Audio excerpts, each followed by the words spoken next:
বছর খুনি হাসিনা সরকারের আমলে নির্যাতন নিপীড়ন হামলা মামলা খেয়ে রাজপথে ছিলাম, কিন্তু আজকে দেখছি আমাদের মূল্যায়ন করা হচ্ছে না।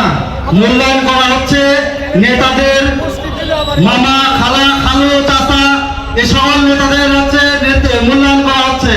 তো আমরা সামনে মেহেরপুর পৌর যুবদল একত্রিত হয়ে সামনে আমরা সকলে একসাথে থাকবো এই অঙ্গীকার করে আমি আমার বক্তব্য শেষ করছি। আসসালামু আলাইকুম।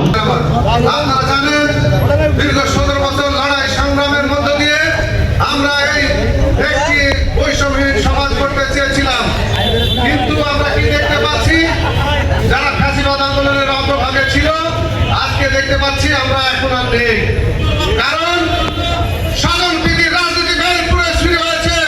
এই স্বজনপ্রীতির রাজনীতি মেহেরপুরের মানুষ তারা জনগণ দেখতে চায় না। মেহেরপুরের মানুষ দেখতে চায় যারা 17 বছর লড়াই সংগ্রামে ছিল, ফাঁসিবাদ আন্দোলনের লক্ষ্যভাবে সৈনিকরা যারা ছিল, তারা যেন মূল্যায়ন